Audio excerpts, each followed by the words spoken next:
This is a bit different. I haven't posted for a couple of weeks. I'm pretty sure the last time I posted it was about the fact the doctor had just rung up to say I've got to go in because my blood results have come back and my shortness of breath was in fact an anemia problem rather than anything else. Cut a long story short, went to hospital. It was a Tuesday, wasn't it? Ended up having to have 6 units of blood. My hemoglobin level had gone down to 40. I think it needs to be about 160 or something like that. I don't know. But it's quite a rush job. They're forcing it in, fluids, all that type of stuff. The nurse that was on the ward I was in, basically said she'd only ever seen one person with lower numbers than I'd got that was still standing. So I was a bit pissed off, but we got through that one. They let me out. I think I came back on Friday. I was really good, didn't work the weekend, needed a bit of recovery time. And then you have to forgive me for days because I've lost track. After the weekend, I ended up ringing. Oh no, was struggling to go for a wee over the weekend, but not feeling like I wanted a wee. I hadn't passed any urine, didn't feel really like I wanted to. Waited until Wednesday, I think it was, and dragged myself down to A&E. Sat for a couple of hours, got checked out. They did a bladder scan. There was no urine in there, which we were all a bit shocked about because after what was 3 or 4 days then of not having a wee, you'd expect to be a couple of litres. That's what I was expecting. There was nothing. I think it was 67ml. Didn't raise any alarm bells. I didn't feel uncomfortable.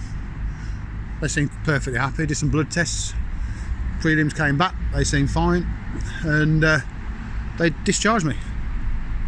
So got in the van, started driving home, and I just got back home, and the hospital rang up. Where are you? So I just pulled up at home. So we need you back here now. Don't do anything. Don't get out your car. Just come here now. So went, just turned around. I think turned around, came back. I don't think I spent any time at home. Walked into A&E. Went up to the counter and said, hi, it's my name's Neil Wilding, I've been told to come back, and they pounced on me. I'd got a cubicle waiting, I'd got a consultant waiting, I'd got a bed waiting, I'd got an emergency team waiting. My kidneys are basically on the verge of packing up. I can't remember the number. Kidney function down to 4, I think. Potassium levels, which I think is the one that kills you, was up to 7.2. These numbers won't mean anything to anybody, including me, but I'm pretty sure that was what they said. So ended up that night in intensive care with my favourite catheter back in, trying to restart my kidney. I had a central line put in my neck. Probably can't see the scar there, but basically they put a pipe into your jugular vein so they could do dialysis overnight on me. There's no dialysis machine at the Manor Hospital, but they do it this way. So they put me on their super duper filter, high TU, drips, all the works. I mean, I can't fault them at all. There for 24 hours. No, the Thursday afternoon then I went down to surgery, and they did a nephrectomy, is what they call it. They basically put a pipe. What happened is my kidneys had become blocked. They'd stopped producing urine because it couldn't get out of the pipe into my bladder. So they had just stopped working, basically, as you would. So they put a pipe into the top of my kidney to drain it that way. Again, the figures, I was producing, my kidneys went to overdrive and I was producing about 12 litres of fluid in 24 hours, because my kidney just went way hey, and I couldn't keep up with drinking. I was on drips. They were putting 500 mils an hour through me on a drip, and it got a bit scary. Both of these conditions they're life-threatening conditions. Both have been, I'm not going to say cock-ups because it's not fair, but they've put them right in the end. My fault for not making a fuss, I suppose. So, cut a long story short, I'm still here. This was, how long have I been here? It's Tuesday tomorrow. It's not last Wednesday, it was the Wednesday before I came in, so it's 12 days I've been stuck in the manor. Obviously I'm out of intensive care now.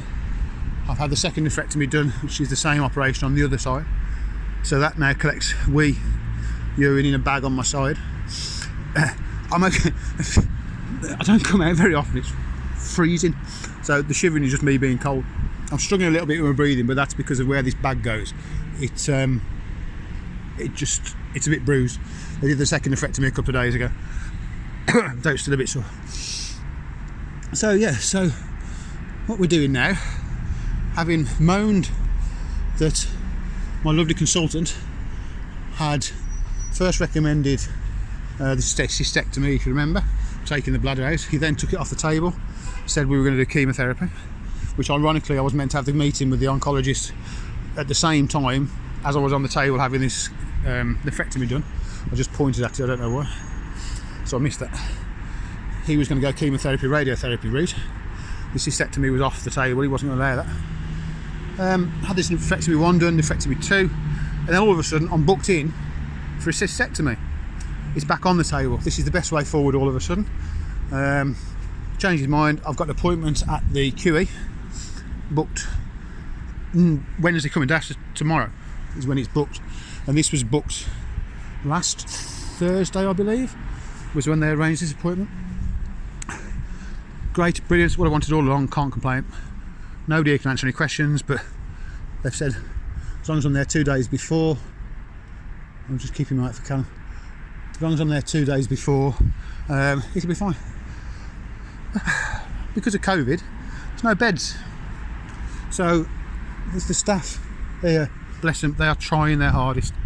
Absolutely every hour they're on the phone trying to get a bed at the QE. There are 3 on my ward.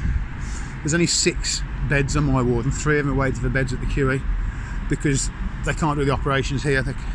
What I need is quite a I don't know, what do we call it, specialist operation. Not many people can do it, so I've got to go to the QE to have that done. But there's no beds and the window is getting more and more closed. I am actually well enough to go home, so the consultant said. He said that on Saturday, Sunday. But the other medical staff basically said, Neil, if you go home, you will lose your place at the QE.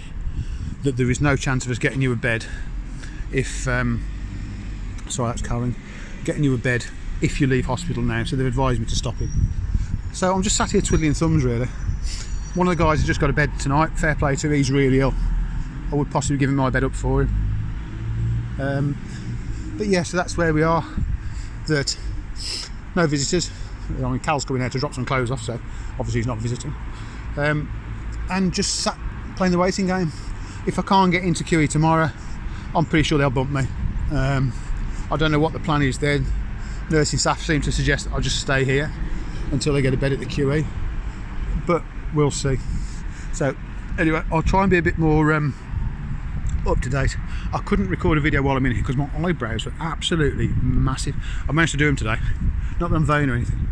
So anyway, I will try and do a video as soon as I can. You all take care, bye.